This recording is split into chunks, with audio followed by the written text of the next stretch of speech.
I have 5 shows now on YouTube, and I've decided to keep going, but I'm making a few changes. And the changes are, I am in stage 4, and my speech is impaired, and also, unless I pay strict attention, I start getting movements like that. And while the audience, you all are with Parkinson's too, you still want your speakers to come across knowledgeable, sharp, and you can understand what they say.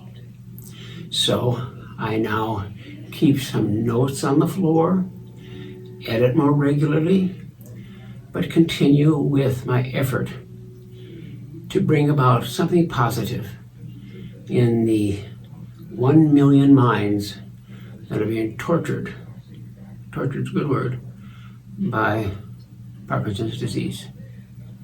Okay, now, one thing that I've concluded about Parkinson's is it's a very malleable, and it's capable of pretending a lot. There's not an organ system that doesn't have Parkinson's symptoms that are a problem. To that end, today I have had a lot of sinus drainage, which is a thick mucus. This is the best thing I've found for it. Sinex, saline, and it can be a spray, but this way here you do this.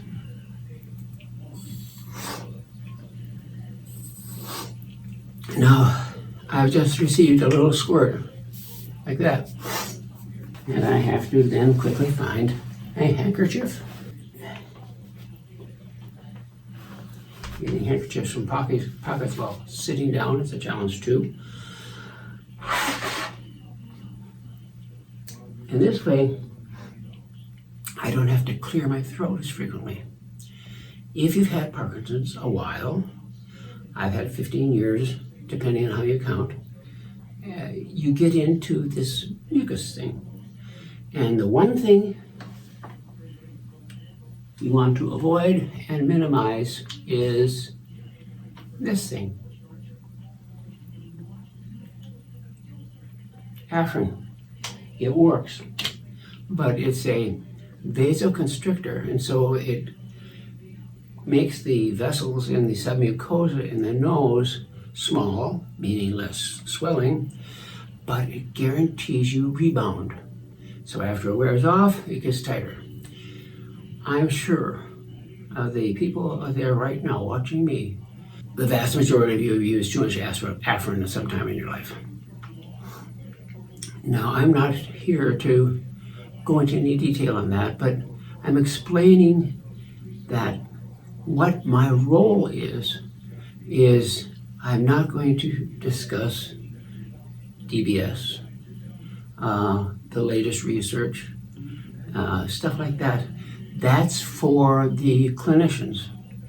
I'm here as a counselor, and I want 2 things to occur in your life as a result of following me. Number 1, I intend to give you arguments and opportunities that humor is good medicine. Now, you know that dates back to the Reader's Digest. I mean, we were little kids, and the Reader's Digest had that.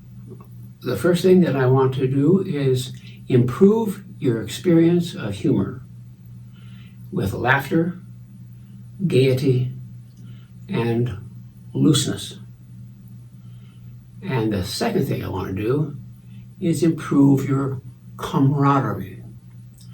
Camaraderie is a French word, and it's pretty easy to figure out. It's comradeship.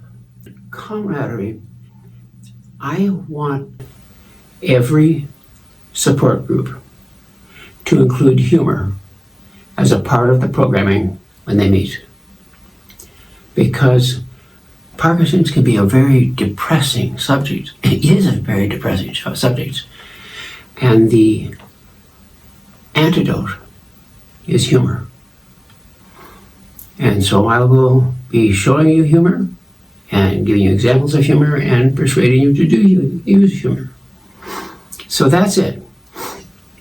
I'm an experienced Parkinson's patient, stage 4. It would be worth your while to go to your nearest YouTube and relearn about stage 4. And I'm a psychiatrist. I have practiced medicine of different kinds. As a flight surgeon during the Vietnam War, I've been a GP for 3 years, an ER doc for 3 years, and then residency, and then for 25, 30 years I've been a psychiatrist. So those are the credentials I bring, but the credentials don't mean anything if I don't get across to you a message. And the message that I'm going to do my best to do is learn to take yourself lightly at times, especially when you might take yourself with too much heaviness at others. And gather and laugh together with friends, camaraderie. I started my role as a director of the Fort Collins Parkinson's Support Group because I wanted to do that because it was so sad and it was so down and it was scientific. And I look back and some of the best professors I ever had taught well, but they also lightened us up. So lighten up, everyone. Lighten up. I'll give you stuff to enjoy, to laugh at. What I'm doing now is I'm reorienting my podcast.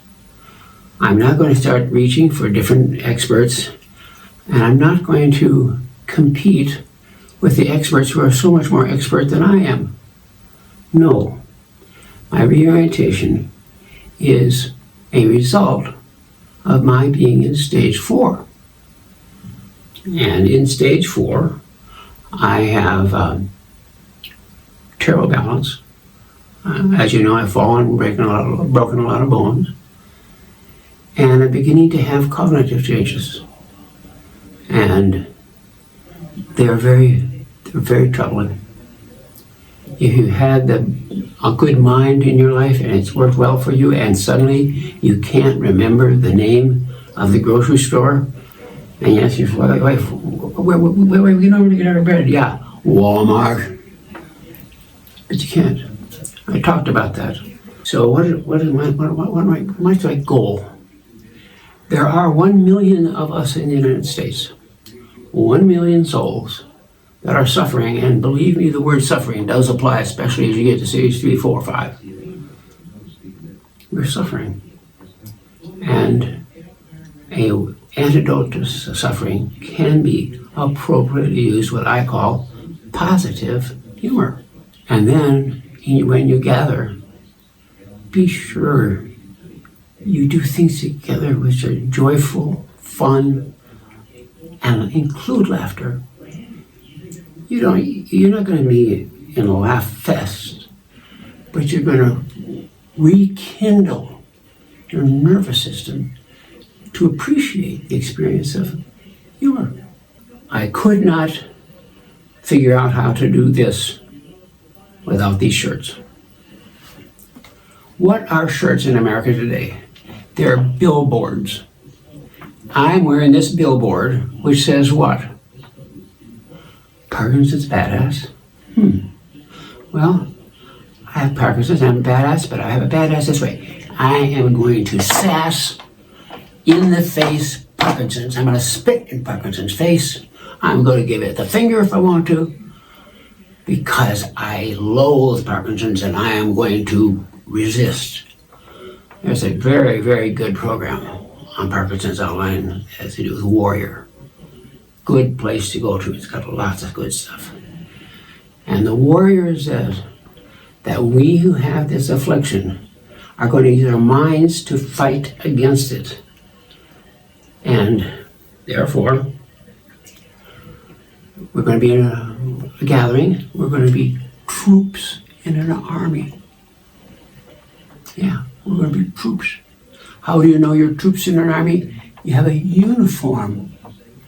Okay, I'm not talking about a uniform. I'm saying I have created these shirts, and you can get them online. I've worked out the best possible price where you can get them if I'm Printify. And what you do is, when you get 2 or 3 people wearing these together, there's laughter. Just wearing this by myself in the grocery store, Walmart, or other places, people say, hey, get that guy's shirt. And they laugh. We all need it. You might say that I want to start the Parkinson'S Badass movement so that after I'm dead and gone, it'll carry on. Now, what I'm going to do is, because I'm not an expert, I'm a clinician, and I know more than the average bear, but I'm going to have guests, and I'm going to talk to guests by Zoom, and we're going to talk about their Parkinson's and how they might utilize camaraderie and humor in their fight against it. I will probably die with Parkinson's, but Parkinson's won't be the final straw. If you read the information, it's pneumonia, choking, and stuff like that. Well, that's nothing to look forward to, but why dwell on it? Why dwell on how you're going to die in 5, 10, or 15 years? No, live today, laugh today, have chums today. Camaraderie says we are a group of chums, and we have our caregivers, and each one suffers in a unique way the length of the time that this illness lasts. Okay, so I'm started. Now what do I want from you? I want you to check out my website. Tell me what you think of it, because I didn't think it was too good, and I'm modifying it more as it goes by. One kind of sad thing is that people said, well, they don't like what I'm doing because of the word badass.